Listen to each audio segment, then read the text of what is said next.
الحمد للہ نحمده ونستعینه ونستغفره ونؤمن به ونتوکل علیہ ونعوذ باللہ من شرور انفسنا ومن سیئات اعمالنا من يهده الله فلا مضل له ومن يضلل فلا هادي له ونشهد أن لا إله إلا الله وحده لا شريك له ونشهد أن سيدنا ونبينا ومولانا محمدا عبده ورسوله أرسله الله تعالى بالحق بشيرا ونذيرا وداعيا إلى الله بإذنه وسراجا منيرا أما بعد فأعوذ بالله من الشيطان الرجيم بسم الله الرحمن الرحيم إنا نحن نزلنا الذكر وإنا له لحافظون وقال تعالى يا أيها الذين آمنوا اتقوا الله ولتنظر نفس ما قدمت لغد واتقوا الله إن الله خبير بما تعملون وقال سبحانه وتعالى يا أيها الذين آمنوا قوا أنفسكم وأهليكم نارا وقودها الناس والحجارة سبحان ربك رب العزة عما يصفون وسلام على المرسلين والحمد لله رب العالمين اللهم صل على سيدنا محمد وعلى آل سيدنا محمد وبارك وسلم۔ قابل احترام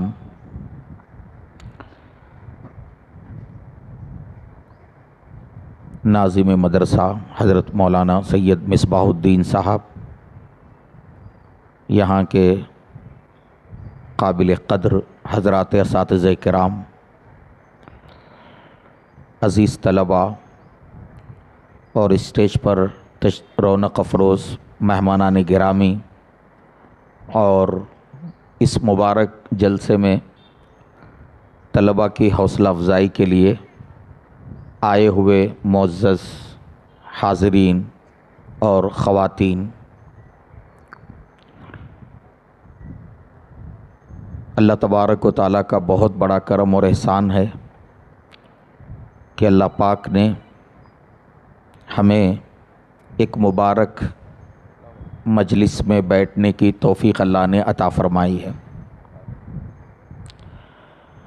میرے معزز بھائیو بزرگوں، ترتیب وار نمبر وار چند باتیں آپ حضرات کے سامنے عرض کروں گا۔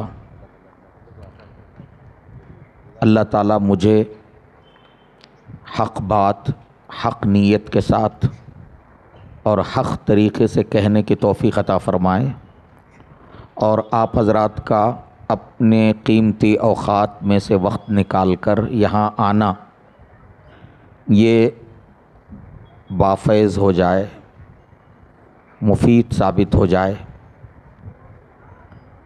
پہلی بات میرے معزز بھائیوں بزرگوں،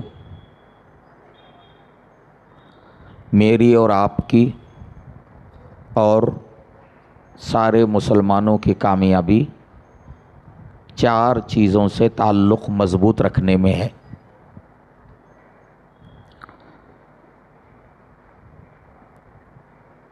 4 چیزوں سے ہمارا تعلق مضبوط رہے گا تو ہم دنیا میں بھی سکون کی زندگی گزار سکیں گے اور ہماری آخرت بھی کامیاب اور کامران ہوگی۔ بات توجہ کے ساتھ سنیں اور عمل کی نیت سے سنیں اور کچھ کر گزرنے کا عزم اور ارادہ لے کر بیٹھیں۔ اللہ تبارک و تعالی ہمیں حالات کی نزاکت کا اندازہ کرتے ہوئے پورے شعور کے ساتھ علماء کرام کی باتیں سننے اور پھر اس پر عمل کرنے کی توفیق عطا فرمائے۔ 4 چیزوں سے ہمارا تعلق مضبوط ہونا ضروری ہے۔ صرف تعلق ہونا بھی کافی نہیں ہے، مضبوط تعلق ہونا ضروری ہے۔ وہ چار چیزیں کیا ہیں؟ نمبر 1 قرآن مجید، نمبر 2 مدارس، نمبر 3 مساجد، نمبر 4 علماء کرام۔ یہ چار چیزیں ہیں۔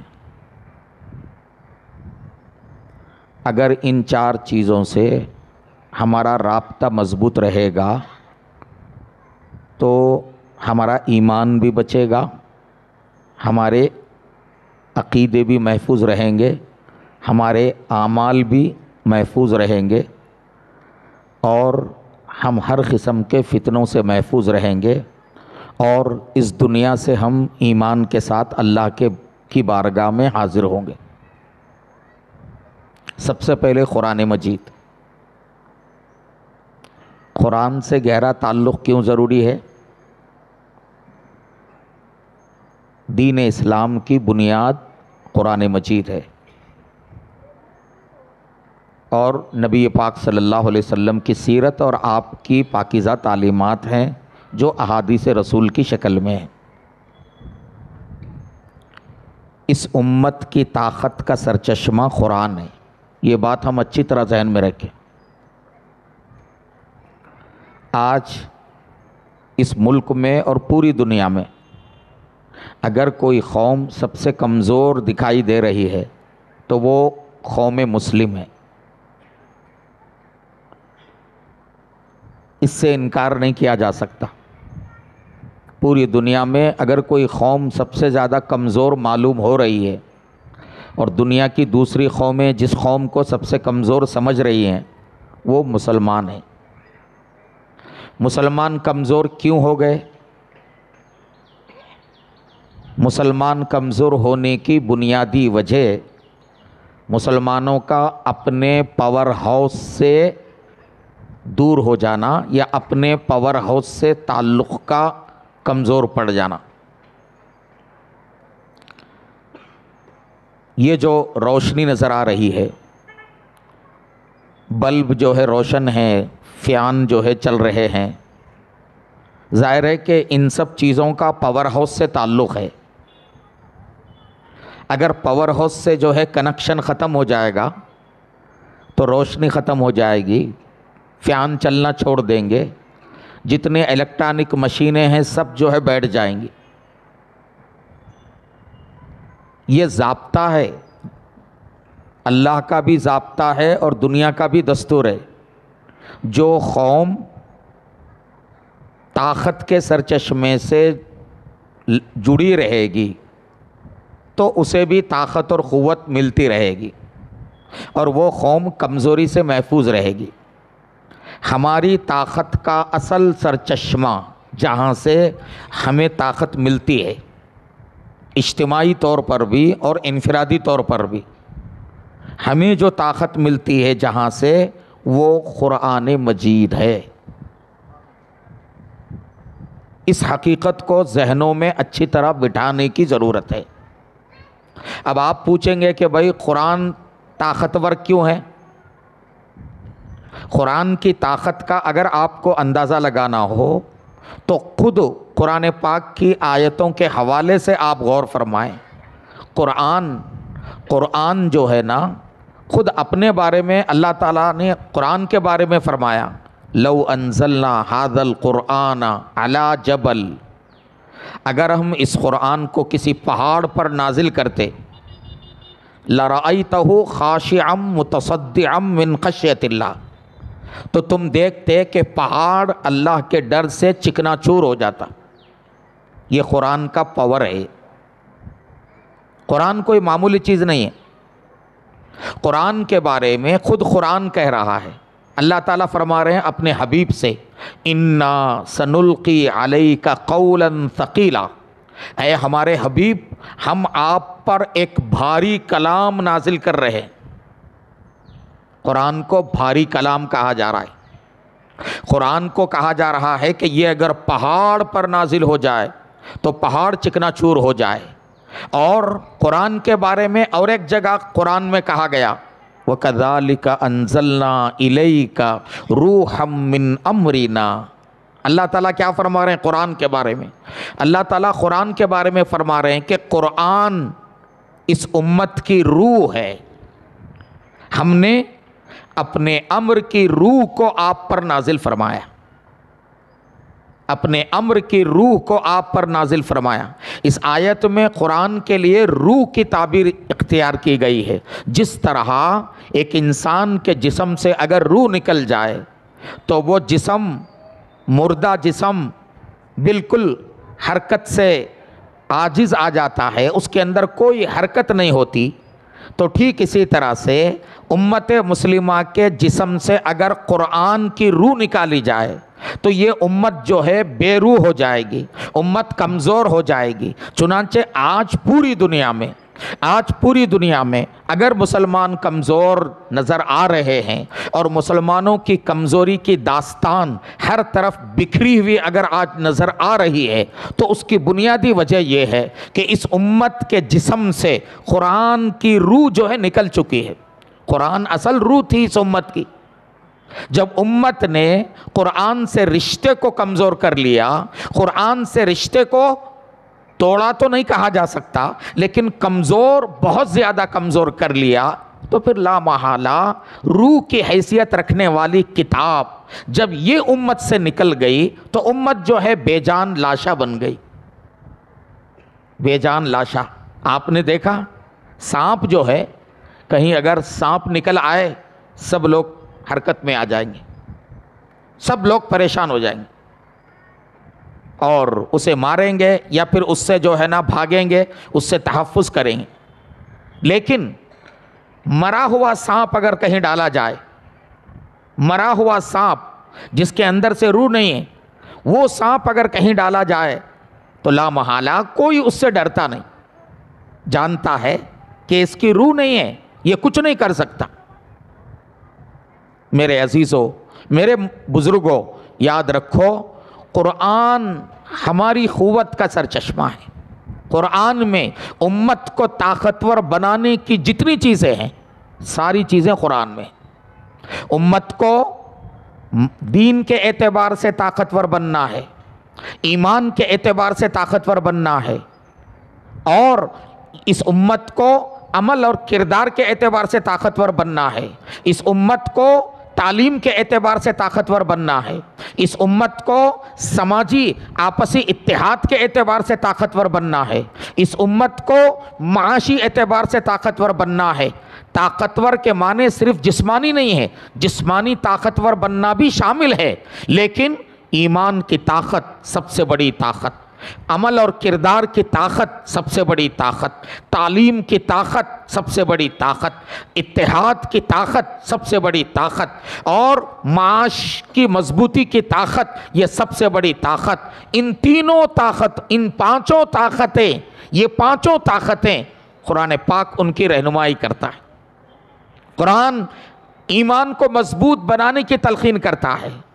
قرآن میں ایسے واقعات ہیں کہ جن واقعات پر جو ہے عمل کر کے، جن واقعات پر غور کر کے مسلمان اپنا ایمان مضبوط کر سکتے ہیں۔ قرآن میں ایسی تعلیمات ہیں، ایسے اخلاق سکھائے گئے ہیں کہ ان کو اختیار کر کے مسلمان اپنے کردار کو اور اپنے اخلاق کو بلند کر سکتے ہیں۔ قرآن علم کی تلقین کرنے والی کتاب ہے۔ اس کتاب کی سب سے پہلی وحی اقرأ بسم ربک الذی خلق ہے، جس میں تعلیم پر توجہ دلائی گئی ہے۔ قرآن کہتا ہے کہ تم مضبوط بنو۔ اللہ فرماتے ہیں ہم نے آسمان سے لوہے کو نازل فرمایا، وَأَنزَلْنَا الْحَدِيدَ فِيهِ بَأْسٌ شَدِيدٌ۔ اللہ فرماتے ہیں جیسے قرآن نازل کرنے کے لیے قرآن کے بارے میں نازل کرنے کی تعبیر استعمال کی گئی، لوہے کے بارے میں فرما رہے ہیں کہ ہم نے لوہے کو نازل فرمایا۔ ہر قسم کی ٹیکنالوجی کی رہنمائی قرآن میں کی گئی ہے۔ معاشی اعتبار سے مضبوطی عطا کرنے کے طریقے قرآن میں اللہ تبارک و تعالیٰ نے بتائے ہیں۔ آپسی اتحاد کا گر کہ کس طرح سے مسلمان آپس میں متحد رہیں، اس کا گر جو ہے قرآن کے اندر بتایا گیا ہے۔ وَاعْتَصِمُوا بِحَبْلِ اللَّهِ جَمِيعًا وَلَا تَفَرَّقُوا۔ اللہ صاف فرماتے ہیں وَلَا تَنَازَعُوا فَتَفْشَلُوا، تم آپس میں نزاع مت کرو، ایک دوسرے سے جھگڑو نہیں، ایک اپنی صفوں میں انتشار مت پیدا کرو. اگر تمہاری صفوں میں انتشار آئے گا فتفشلوا، تم ناکام ہو جاؤ گے، وتذهب ريحكم، تمہاری ہوا جو ہے وہ اکڑ جائے گی. میرے عزیزو، قرآن قدم قدم پر قرآن اس بات کی تلقین کرتا ہے کہ ایک مسلمان کو جسمانی صحت کا بھی خیال کرنا چاہیے. ہماری صحت مضبوط ہونا چاہیے. اللہ کے نبی کہتے ہیں کہ المؤمن القوی خیر من المؤمن الضعیف، طاقتور مومن کمزور مومن سے بہتر ہے. قرآن انسانی صحت، جسمانی صحت کے جو اصول ہیں ان اصولوں کو قرآن بیان کرتا ہے. قرآن کہتا ہے وَكُلُوا وَاشْرَبُوا وَلَا تُسْرِفُوا، کھاؤ پیو، اسراف مت کرو. اگر کھانے پینے کا ہمارا نظام اگر صحیح ہو گیا تو ہماری صحت و تندرستی باقی رہے گی. یہ آیت جو ہے یوں سمجھیے کہ حفظان صحت کے جتنے اصول ہو سکتے ہیں سارے اصولوں کا خلاصہ اللہ تبارک و تعالیٰ نے آیت کے اس ٹکڑے میں جو ہے بیان فرما دیا ہے. قرآن یہ نہیں کہتا کہ تم کمزور رہو، تم اپنی صحت سے جو ہے غافل رہو، تمہارے نوجوانوں کو جسمانی طاقت اور قوت کی طرف توجہ دینے کی جو ہے کوئی ضرورت نہ ہو. نہیں، قرآن صحت پر بھی زور دیتا ہے، قرآن تعلیم پر بھی زور دیتا ہے. تعلیم کا مطلب صرف دینی تعلیم نہیں ہے، عصری تعلیم، ٹیکنالوجی، سائنس، اور اس دنیا کے اندر آگے بڑھنے کے لیے، دوسری قوموں پر جو ہے سبقت لے جانے کے لیے تعلیم کو ایک انتہائی کارگر نسخہ جو ہے قرآن قرار دیتا ہے. قرآن کہتا ہے کہ سب سے پہلا معلم خود اللہ تبارک و تعالیٰ ہے. وَعَلَّمَ آدَمَ الْأَسْمَاءَ كُلَّهَا، سب سے پہلا معلم جس نے علم سکھایا وہ خود رب کائنات ہے. اور کس کو سکھایا؟ حضرت آدم علیہ السلام کو. پہلا معلم اللہ تعالیٰ اور پہلے متعلم حضرت آدم علیہ السلام. آدم علیہ السلام کو سب سے پہلے کیا سکھایا گیا؟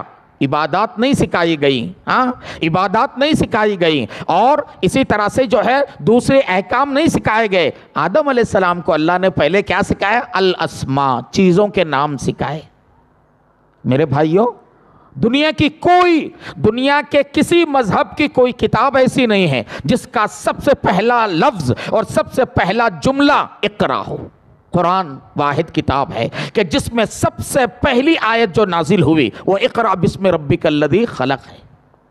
میرے عزیزو، میرے بھائیوں، اس لیے قرآن سے تعلق مضبوط کرو. اپنے نوجوانوں کو، یہ جو مدرسے میں جو بچے پڑھ رہے ہیں نا، یہ بہت محدود تعداد میں ہیں. پورے ملک کے اندر مسلمان بچوں میں سے صرف 2-3% مسلم بچے مدرسوں میں پڑھتے ہیں. بقیہ 90% بچے ہمارے عصری تعلیم پاتے ہیں یا پھر دینی اور عصری دونوں تعلیم سے محروم ہیں. میرے بھائیوں، مدرسوں میں پڑھنے والے بچوں کے علاوہ آپ کے جو بچے اسکولوں میں پڑھ رہے ہیں ان کو بھی ضرورت کے بقدر قرآن کی تعلیم سکھاؤ. آپ کے جو نوجوان کالجوں میں ہیں ان کو بھی بقدر ضرورت قرآن سکھاؤ. قرآن تجوید سے سیکھنا ہر مسلمان کی ذمہ داری ہے. یہ صرف ان بچوں ہی کی ذمہ داری نہیں ہے، مدرسے کے علماء اور حفاظ کی ذمہ داری نہیں ہے. ہر مسلمان کو، چاہے چھوٹا ہو یا بڑا ہو، جوان ہو یا بوڑھا ہو، مرد ہو یا عورت ہو، تاجر ہو یا ملازم ہو، اور جس شعبے زندگی سے بھی ایک مسلمان کا تعلق ہو، اسے قرآن پاک کو صحیح پڑھنا سیکھنا چاہیے. یہ ذمہ داری ہے. اور آج ہمارے پاس ہر کام کے لیے وقت ہو، اللہ کی کتاب سیکھنے کے لیے وقت نہ ہو تو یہ بڑے افسوس کی بات ہوگی. قرآن کو سیکھنا ہے میرے بھائیوں، قرآن صحیح تلاوت کرنا اور قرآن کے معانی مطالب کو جاننا اور قرآن میں جو احکام ہیں ان احکام پر عمل کرنا اور قرآن کا جو پیغام ہے اس پیغام کو غیر مسلموں تک، اللہ کے وہ بندے جو ایمان سے محروم ہیں ان تک جو ہے قرآن کے پیغام کو پہنچانا. یہ سارے کام ہم کریں گے تو یاد رکھیے قرآن سے ہمارا تعلق مضبوط سمجھا جائے گا اور ہم جو ہے نا طاقتور بنیں گے اور ہم جو ہے کمزور نہیں رہیں گے. چنانچہ یہ پہلی چیز ہے قرآن سے تعلق. اور دوسری چیز کیا ہے؟ مدرسوں سے تعلق.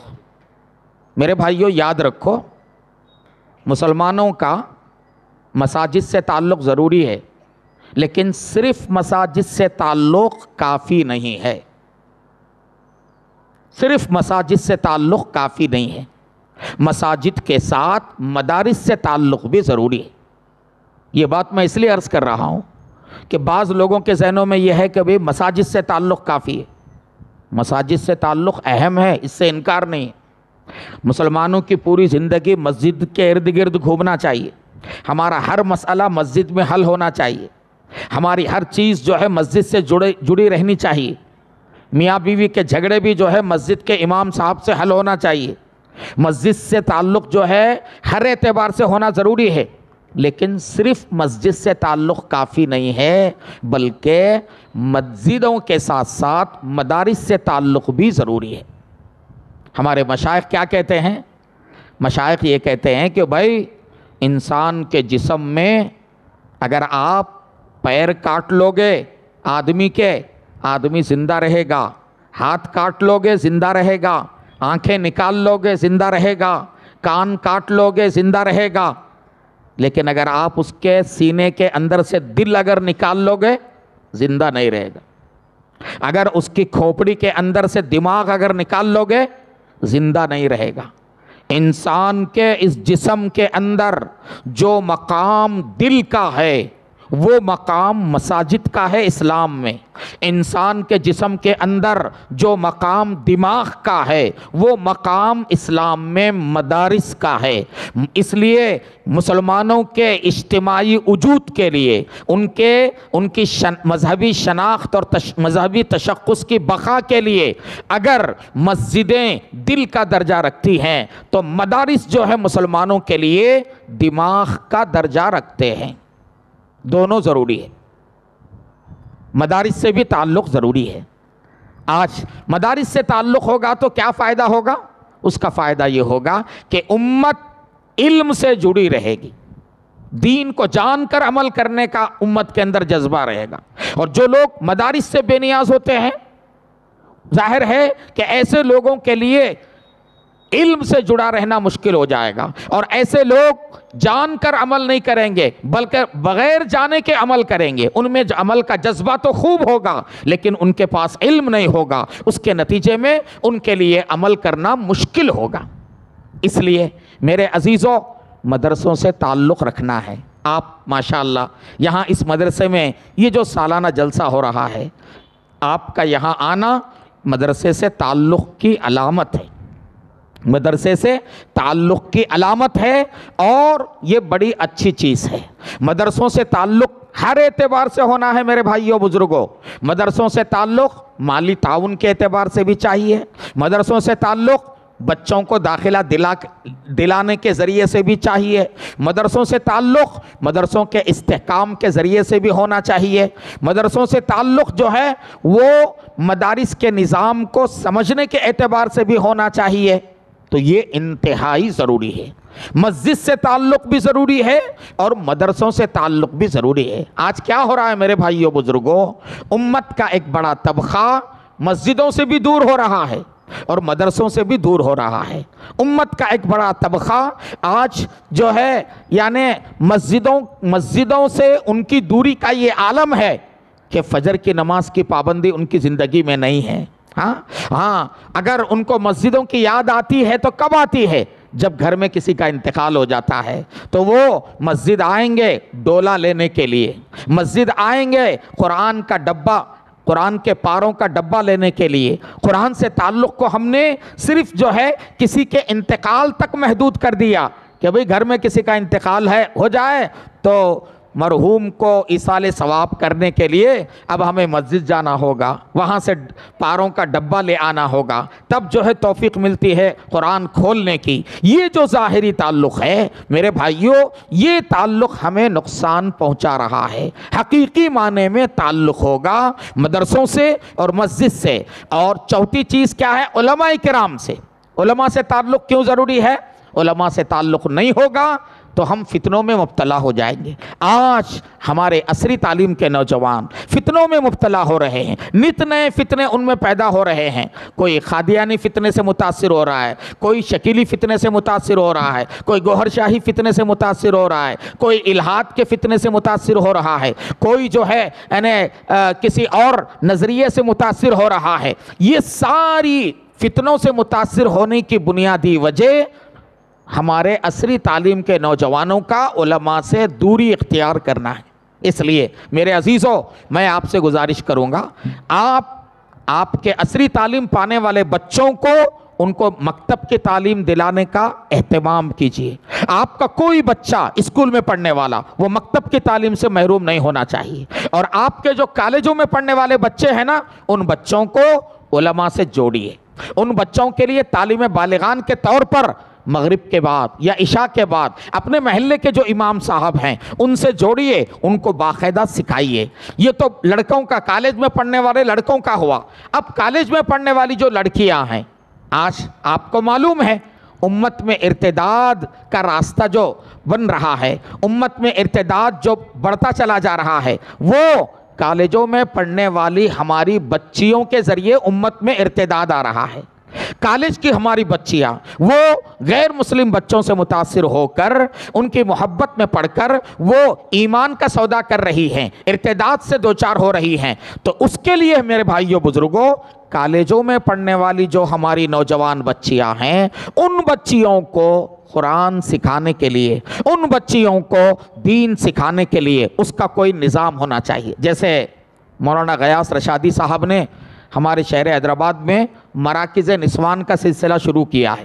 جگہ جگہ جو ہے یعنی کرائے کا مکان لے کر وہاں جو ہے 2-3 معلمات کو رکھ کر محلے کے اطراف کی خواتین کو قرآن سکھانے کے لیے، دین کی بنیادی باتیں سکھانے کے لیے 2 گھنٹے کی تعلیم کا اہتمام ہوتا ہے مراکز نسوان کے اندر۔ ایسے مراکز نسوان آج کے ماحول میں ہماری کالج میں پڑھنے والی بچیوں کے لیے بھی ضروری ہے، اور ہماری بڑی عمر کی جو عورتیں ہیں، خواتین ہیں، مائیں بہنیں ہیں، ان کو بھی ضروری ہے۔ میرے بھائیوں یاد رکھو، تعلیم کسی بھی قوم کی ترقی کے لیے شہرک کی حیثیت رکھتی ہے۔ تعلیم چاہے دینی ہو یا دنیاوی ہو، دونوں تعلیم کی اہمیت ہے، دونوں تعلیموں کی اہمیت ہے۔ عصری تعلیم پانے والے بچوں کو ضرورت کے بقدر ہمیں دینی تعلیم دینا ہے، اور دینی تعلیم پانے والے جو ہمارے علماء طلبہ ہیں دینی مدرسوں میں پڑھنے والے، ان بچوں کو بقدر ضرورت عصری مضامین کا پڑھانا یہ بھی جو ہے آج کے زمانے میں ضروری ہو چکا ہے۔ تو اس طرح سے میرے عزیزوں بزرگوں بھائیوں، ہم جو ہے یہ 4 چیزوں سے اپنا تعلق مضبوط رکھنے کا تہیہ کر لیں، قرآن سے، دینی مدارس سے، مساجد سے، اور علماء کرام سے۔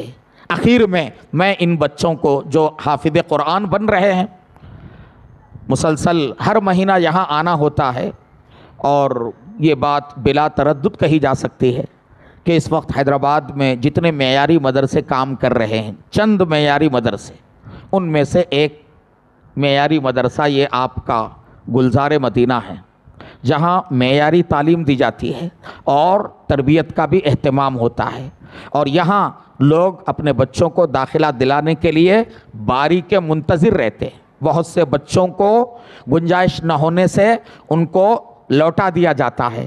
تو میں خود بھی یہاں میرا آنا ہوتا ہے اور جائزہ لینے کا اتفاق ہوتا ہے۔ ماشاءاللہ معیاری تعلیم و تربیت کا یہاں انتظام ہے۔ اللہ تعالیٰ اس کے ذمہ داروں کو جزائے خیر عطا فرمائے۔ اللہ تعالیٰ یہاں جو اساتذہ محنت کر رہے ہیں ان کو اللہ تعالیٰ دنیا میں جو کچھ ان کو معاوضہ مل رہا ہے یہ تو بہت معمولی ہے، اصل ان کا معاوضہ آخرت میں ملے گا۔ اللہ تعالیٰ ان کو ضرور جو ہے نوازیں گے۔ یہ بچے جو حافظ بن کر آپ کے سامنے بیٹھے ہوئے ہیں یہ یوں ہی نہیں بنے ہیں، ان بچوں کو جو ہے اساتذہ نے خون جگر سے سینچا ہے، ان کو جو ہے محنت کر کر کے ان کو تیار کیا گیا ہے، تب جا کر یہ اس قابل ہو گئے۔ ابھی گزشتہ چند دن پہلے یہاں ایک طالب علم نے ایک بیٹھک میں پوری قرآن سنایا۔ کتنے؟ 6 بچوں نے ایک بیٹھک میں مکمل، تہجد سے سلسلہ شروع ہوا تو جو ہے شام تک سلسلہ چلا، اور اس طرح سے قرآن جو ہے ایک بیٹھک میں سنانا کوئی معمولی بات نہیں ہے۔ تو میرے عزیزوں بزرگوں بھائیوں، آپ مدرسے کے ان خدمات کو اپنے سامنے رکھیں اور زیادہ سے زیادہ مدرسے کا تعاون فرمائیں۔ اور یہ جو بچے حافظ قرآن بن رہے نا، میں ان سے ایک گزارش کروں گا، میرے عزیز بچوں، اللہ کے کلام کو اپنے سینے میں محفوظ کرنا بہت مشکل کام ہے۔ ابھی میں کل ایک کریم نگر میں ایک جگہ مدرسے کے اجلاس میں تھا، تو وہاں حضرت مولانا اسجد قاسمی صاحب جو یہاں بھی آنے والے ہیں، انہوں نے مولانا یعقوب نانوتوی رحمۃ اللہ علیہ دارالعلوم دیوبند کے اولین صدر المدرسین اور اکابر دیوبند میں بہت بڑا مقام رکھنے والے، ان کا ایک ملفوظ انہوں نے نقل کیا کہ حضرت مولانا یعقوب نانوتوی رحمۃ اللہ علیہ کے پاس جب کوئی باپ اپنے حافظ قرآن بیٹے کو لا کر ان سے ملاقات کرواتا، کہتا کہ حضرت میرے بیٹے نے قرآن پاک کا حفظ مکمل کیا ہے، تو حضرت جو ہے حافظ سے کہتے کہ بیٹے دیکھو، قرآن کو اپنے سینے میں محفوظ کرنا بہت مشکل کام ہے، بہت مشکل کام ہے، اللہ نے یہ مشکل کام تم سے لے لیا، یعنی اس مشکل کام کو اللہ نے تمہارے لیے آسان کر دیا، تم نے اس مشکل کام کو کر لیا، لیکن یاد رکھو اس سے زیادہ مشکل کام قرآن کو مرتے دم تک یاد رکھنا ہے۔ قرآن حافظ بن جانا آسان ہے، حافظ بننے کے بعد موت تک قرآن کو یاد رکھنا، اپنے سینے سے لگائے رکھنا اور اس کو مسلسل پڑھتے رہنا اور اس کو جو ہے محفوظ رکھنا، یہ بہت مجاہدے کا کام ہے، بہت مجاہدے کا کام ہے۔ اس لیے یہ عزیز طلبہ، ان سے ہماری گزارش ہے کہ بچوں یاد رکھو، قرآن اللہ کا کلام ہے، کلام اللہ کی صفت ہے، اللہ کی ذات بہت غیور ہے، تو اللہ کی ذات جیسے غیور ہے تو اس کی جو صفت کلام ہے وہ بھی غیور ہے۔ اور غیور کسے کہتے ہیں؟ غیور اس کو کہتے ہیں کہ اگر آپ اس کی طرف متوجہ ہوں تو وہ متوجہ ہو، اور اگر آپ اس سے منہ پھیر لیں تو وہ بھی جو ہے منہ پھیر لے، ایسے آدمی کو غیور کہتے ہیں۔ اللہ کی ذات جیسے غیور ہے اس کی صفت بھی اسی طرح سے غیور ہے۔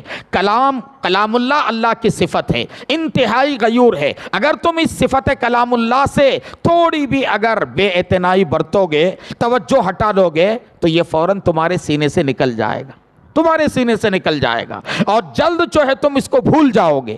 اس لیے عزیز بچوں، اب بہت بڑی ذمہ داری تمہارے ذمہ آ گئی ہے۔ اب آپ کو آپ کے حافظ قرآن بننے کا مطلب کیا ہے؟ مرنے تک آپ کو جو ہے نا اس کو سنبھالنا ہے اور اس کو یاد رکھنا ہے، اس کی جو ہے حفاظت کرنا ہے۔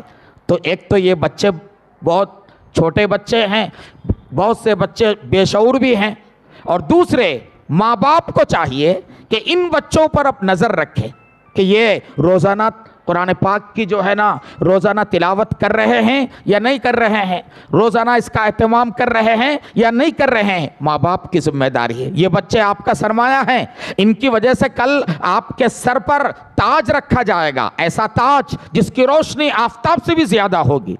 کل قیامت کے دن آپ کو نوازا جائے گا، ان کے بدولت آپ کو جنت میں داخل کیا جائے گا، آپ کو اکرام کا جوڑا پہنایا جائے گا اور آپ کے سر پر تاج رکھا جائے گا۔ جب کل قیامت کے دن ان بچوں کے ذریعے یہ سارے انعامات آپ کو ملنے والے ہیں، تو آپ کی ذمہ داری ہے کہ آپ ان بچوں کا احترام کریں، ان بچوں کے ساتھ لگے رہیں اور ان کے لیے جو ہے معاش کا ایک مستقل ذریعہ قائم کر دیں، اور ان کی نگرانی کرتے رہیں کہ یہ مسلسل قرآن پاک کی حفاظت کریں۔ اللہ تعالی ہم سب کو کہنے سننے سے زیادہ عمل کی توفیق عطا فرمائے۔ وآخر دعوانا ان الحمد للہ رب العالمین وصلی اللہ علی النبی الکریم۔